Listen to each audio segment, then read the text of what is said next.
Halo, semoga kalian sehat dan top markotop. Kali ini saya akan mengulas alur cerita film 50 Shades of Grey yang dirilis pada tahun 2015 lalu. Film ini bikin gerah, sekaligus bikin bergairah. Sebelum ngebahas lebih lanjut, mohon untuk subscribe channel ini guys. Semoga rezeki kalian semuanya dilancarkan. Amin ya robbal alamin. Film ini diawali dengan dua orang sahabat bernama Catherine Savannah dan Anastasia Steele. Saat itu Kate sedang sakit flu sehingga Anna menggantikan temannya untuk mewawancari milioner muda bernama Christian Grey untuk surat kabar kampus.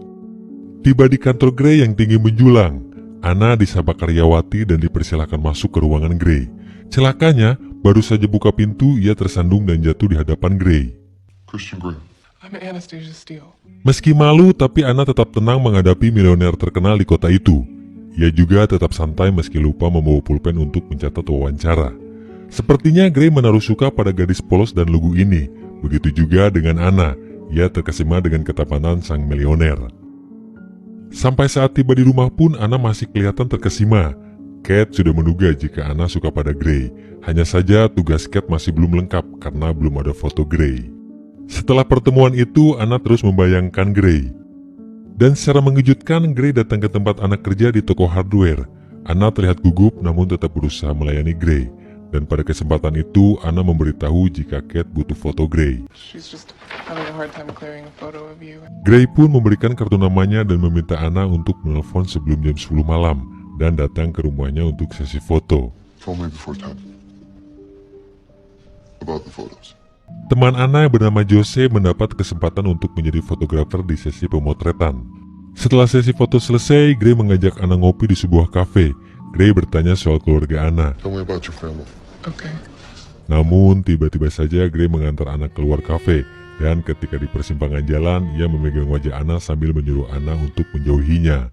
You should steer clear of me. Gimana toh mas? Kan si itu yang ngejar-ngejar. Ujian semester pun berakhir. Kate mengajak Anna untuk merayakannya. Saat hendak pergi ke tempat pesta, tiba-tiba ada paket untuk Anna dari Grey, berisi sebuah novel sastra Inggris cetakan pertama. Anna merasa buku itu terlalu mahal, sehingga ia ingin mengembalikannya kepada Grey. Kate dan Anna minum-minum di bar bersama teman-temannya. Saat ngantri di toilet, Anna menelpon Grey sambil keadaan mabuk, dan bilang akan mengembalikan buku. Grey yang tak suka Anna mabuk akan menyebutnya malam itu juga. I'm sorry, I didn't. I'm trying to get you. Grey tiba di bar saat Jose hendak mencium paksa Anna yang lagi mabuk. Anna muntah di depan Grey dan merasa malu. Grey memaksa Anna untuk mengantarnya pulang. Namun saat Grey pamitan kepada adiknya yang bernama Elliot yang sedang joget bersama Kate, Anna tak kuat menahan pusing dan malah pingsan. Pagi harinya, Anna terbangun sudah berada di kamar hotel tempat Grey tinggal. Grey masuk kamar dengan kondisi badan berkeringat setelah lari pagi dan menyiapkan roti untuk Anna. Grey bilang tak bisa membiarkan Anna dalam kondisi bahaya, dan Anna meminta Grey untuk tidak meninggalkannya. Don't. Keduanya sudah menunjukkan perasaan sukanya, sehingga Grey menyuruh sopirnya menjemput Anna sepulang kerja nanti. Grey sudah kebelet ingin sekali menggigit bibir Anna malam nanti. I would like to bite that lip. I think I'd like that too. Tapi baru saja mengantar Anna pulang, Grey sudah gak kuat nahan kebelet lalu menciumnya meski hanya sebentar. Karena ada orang lain yang ikut gabung naik lift.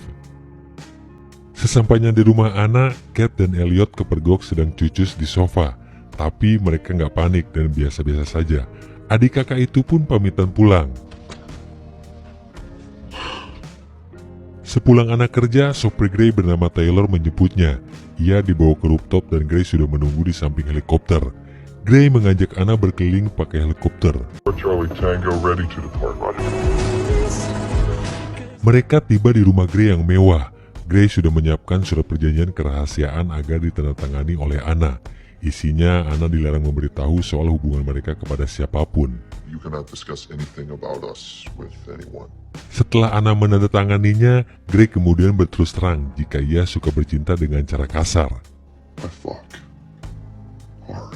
Grey kemudian menunjukkan kepada Anna sebuah ruangan rahasia yang dinamakan kamar merah kesakitan, tempat Grey biasa bercinta. Anna tak menyangka jika Grey memiliki hasrat seksual yang tak biasa dan boleh dikatakan menyimpang.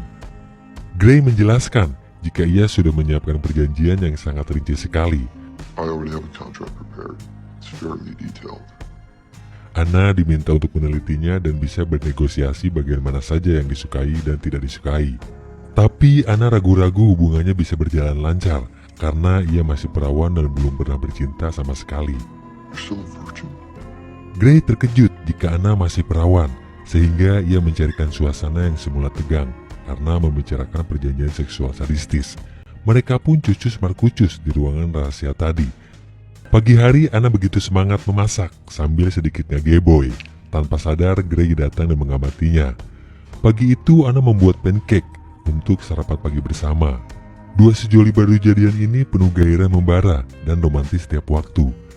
Gray berterus terang jika ia sudah berkencan dengan 15 wanita dan tinggal di kamar Anna ini. 15. It's a lot of women. Anna terlihat ragu-ragu melanjutkan hubungannya dengan Gray. Meski begitu, Anna tetap ingin mencoba menerima Gray apa adanya.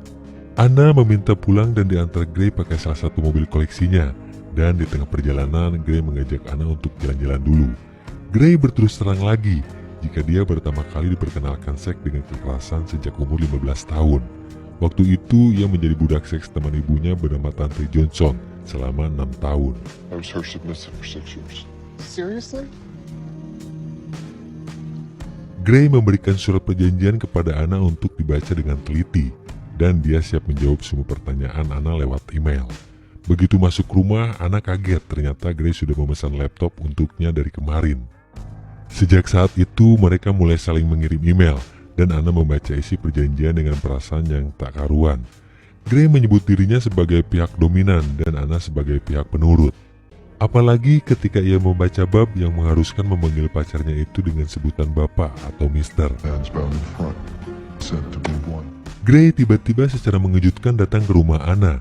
Ia ingin menghukum Anna sambil cucus karena hanya mengirim email dengan kalimat senang sekali mengetahui dirimu. Keesokan harinya mereka membicarakan isi dokumen perjanjian di rumah Gray. Mereka mengenakan pakaian resmi seperti mau rapat bisnis beneran. Anna menyampaikan keberatannya soal beberapa hal dan meminta Gray untuk menghapusnya. Adegan beralih ke acara wisuda Anna dan Kat. Kebetulan Gray diundang juga oleh pihak kampus untuk memberikan pidato sebagai donatur utama universitas. Congratulations. You should be very proud. Ayah Anna juga ikut hadir dan Gray diperkenalkan kepadanya. Dan untuk pertama kali dalam hidup Gray, dia berfoto bersama dengan seorang wanita. Anna pulang ke rumahnya diantar Gray dan merayakannya secara sederhana. Dan sebagai kejutan atas kelulusan Anna, Gray memberikan hadiah mobil sedan berwarna merah. Hanya saja mobil kodoknya itu dijual sebagai gantinya. Christian, this is way too much. Gray menganggap Anna sempat tidak sopan saat ngobrol. Ia memberikan hukuman kepada Anna dengan tepuk pantat, tapi tidak cucus karena Gray harus ke kantor lagi. Perasaan tertekan mulai ditunjukkan oleh Anna saat ia mendapat telepon dari ibunya. Ia menangis saat ditanya ibunya soal Gray. Anna bilang hubungannya dengan Gray sedang rumit dan ia berjanji akan menceritakannya nanti. Foto Anna dan Gray saat di pesta wisuda dimuat di koran dengan caption Gray dan temannya, bukan pacarnya. Karena di rumah tak jadi cucus, kali ini Gray mengajak Anna untuk cucus di kamar permainannya. Anna menyetujuinya meski ia belum menandatangani kontraknya. Mereka menganggap cucus kali ini sebagai latihan. Malam itu Anna istirahat sebentar di kamarnya sendirian. Gray mengajak Anna untuk makan malam bersama keluarganya untuk menyambut kedatangan adiknya yang bernama Mia. Sebelum berangkat mereka berdansa dulu sebentar di tengah rumah. Malam itu Anna terlihat sangat senang. Makan malam pun tiba. Kate ternyata juga ada bersama Elliot dan adiknya Gray. Anna ditanya soal orang tuanya. Anna pun menjelaskan orang tuanya kepada orang tua Gray. Namun anehnya Gray tampak tidak suka dengan penjelasan Anna. Gray mengajak Anna jalan-jalan sambil marah karena Anna tak pernah memberitahu soal ibunya yang tinggal di Georgia. Tentu saja Anna merasa kemarahannya Gray tak masuk akal, aneh dan membingungkan. Malam itu mereka malah bertengkar. Sesuai janjinya, Anna pergi menemui ibunya sendirian tanpa ditemani Gray. Anna makan bersama ibu dan ayah tirinya dan ngobrol ngalir ngidul. Keesokannya, Anna dan ibunya nongkrong di sebuah kafe untuk curhat soal Gray, pria yang dianggap memiliki kepribadian aneh. Belum saja curhat, tiba-tiba Gray datang ke kafe menemui mereka. Si ibu pergi meninggalkan mereka berdua agar leluasa berbicara dari hati ke hati. Kali ini Gray menunjukkan sikapnya sebagai pria yang romantis demi menyenangkan kekasihnya. Ia mengajak Anna menaiki pesawat layang dan Gray sendiri yang menjadi pilotnya. Anna sempat tegang, tapi lama-kelamaan ia terlihat begitu senang. Anna tiba di rumah Gray dan mengkhawatirkan kerjaan pacarnya itu. Untung saja Gray bisa menahan emosi karena permasalahan di kantor. Untuk melupakan kerjaannya, Gray meminta Anna untuk cucus di ruangan merah 15 menit saja. Be in the playroom in 15 minutes. Gray teringat masa lalunya yang pahit, di mana ibunya adalah seorang pelacur dan pecandu narkoba, dan meninggal saat Gray berusia 4 tahun.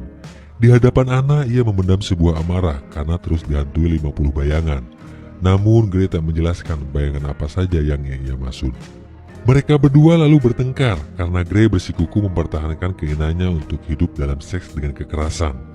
Anna pun menantang Gray untuk melakukan hasrat seks sadisme saat itu juga. Do you want to punish me right now? Yes. Sehabis itu, Anna marah karena heran kenapa orang seperti Gray ingin menyakiti pacarnya. Anna melarang Gray untuk mendekati dan menyentuhnya lagi. Anna masih saja menangis di dalam kamarnya. Gray datang ke kamar Anna untuk mencoba menenangkan. Anna bilang jika ia jatuh cinta pada Gray, namun anehnya Gray malah melarang Anna untuk jatuh cinta padanya. I've fallen in love with you. No, Anna, you can't love me. Keesokannya, Anna pamitan pulang dan meminta Gray untuk mengembalikan mobil kodoknya. Tapi karena sudah dijual oleh sopirnya, Gray akan mengirimkan uang berupa cek. Mereka pun berpisah saat Anna mau pergi naik lift. Anna, Christian.